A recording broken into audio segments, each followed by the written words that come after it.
Hello everyone, welcome back to my video. र साथीहरू, अब भने चाहिँ हामी नामथाङ भ्यालीबाट निस्किसकेका छौँ र अब चाहिँ हामी छाङ्गुतर्फ जाँदैछौँ है।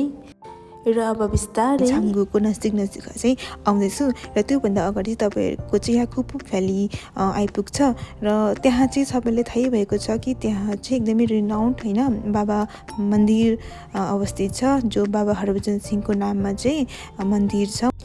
र यहाँ चाहिँ दर्शन गर्नु चाहिँ धेरै टाढा टाढाबाट मानिसहरू होइन आउने गर्छ र तपाईँहरूले गुगल पनि गर्न सक्नुहुनेछ कि बाबा हरभजन सिंहको चाहिँ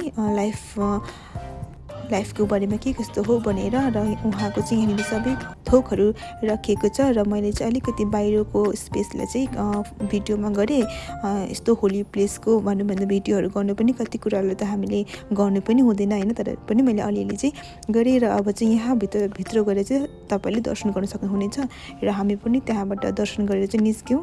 र अब अझै उता चाहिँ उहाँको चाहिँ ओल्ड टेम्पल पनि छ, जहाँ चाहिँ उहाँको चाहिँ एक्चुअलमा समाधि राखिएको पनि छ। त्यो चाहिँ अलिकति यहाँभन्दा अलिकति माथि हो र हामी त्यहाँ आइपुगेको थियौँ। र हेर्नुहोस् न उहाँको चाहिँ यो ओल्ड टेम्पल हो। यहाँनिर पनि धेरै पूजापाठहरू भइरहेको थियो। हामी पनि गएर दर्शन गऱ्यौँ र एकदमै हामी ब्लेस्ड फिल गरिरहेको थियौँ होइन। र यहाँनिर नै तपाईँले क्यान्टिनहरू पनि पाउन सक्नुहुनेछ। हामीले पनि त्यहाँनिर अलिअलि स्न्याक्सहरू लिएर चाहिँ हिँड्यौँ। र अब चाहिँ हामी अलमोस्ट हेर्नुहोस् न चाइनाकै बोर्डर लाइनमै छ नि त, हेर्नुहोस् न होइन। हाम्रो फोनले चाहिँ टाइम जोन पनि चाइनाकै पक्रिरहेको थियो। र यो चाहिँ हो छाङ लेक। यो लेकको भ्यू चाहिँ यति सुन्दर देखिन्छ कि यहाँ आएर चाहिँ तपाईँले सबै कुरा नै बिर्सिनुहुनेछ यहाँको यसको सुन्दरता देखेर। यो चाहिँ नेचुरल ब्युटीको चाहिँ पर्फेक्ट इक्जाम्पल नै हो। मजा आउँदैछ। अब हामी रोपवे चढ्नु आँटेको। अहिले चाहिँ हामी कति फिट अग्लोमा छौँ? 12,313 फिट चाहिँ हामी अग्लोमा छौँ। यो चाहिँ हाई अल्टिट्युडमा भएको रोपवे हो। हेर्नुहोस् न, यो माथिबाट चाहिँ यस्तो दामी भ्यू देख्छ होइन। म चाहिँ भन्छु यो रोपवेले तपाईँले मिस नगर्नुहोस्। यहाँ जस्तो रोपवेबाट तपाईँ झर्नुहुन्छ होइन, यहाँ हेर्नुहोस् न अगाडिको नजारा चाहिँ यति मेस्मराइजिङ थियो होइन। यस्तो भ्यू तपाईँले कसरी मिस गर्नुहुन्छ, पक्कै पनि नगर्नुहोस् होइन। रोपवेमा चढेर चाहिँ यो साइडको तपाईँले भ्यू हेर्नुहोस्, तपाईँलाई चाहिँ रिग्रेट चाहिँ हुँदैन। It's really worth to visit. सुन्दर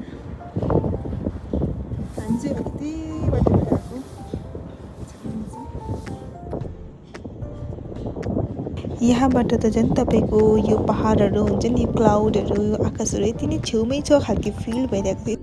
र त्यहाँ हामीले टाइमहरू स्पेन्ड गरेर फेरि हामी चाहिँ ब्याक भयो होइन। र रोपवेबाट झरेपछि चाहिँ तपाईँले यो लेकको चाहिँ यो साइडमा तपाईँले आउन सक्नुहुनेछ। त्यहाँ पनि तपाईँले मजाले नै लेककै माथि छ। हामी चाहिँ भर्खर रोपवे चढेर आएको होइन। एकदमै राम्रो एक्सपिरियन्स। र यहाँ चाहिँ आई लभ छाङ्गुको चाहिँ स्ट्यान्डर्ड बनाएको थियो। र योभन्दा अगाडि म सायद 3-4 वर्ष अगाडि आएको हो होइन, त्यतिखेर चाहिँ यो यस्तो बनाएको थिएन। र अहिले चाहिँ यहाँनिर मैले धेरै नै डिफ्रेन्स देखेँ। हस् त, thank you for watching my video. Bye, take care.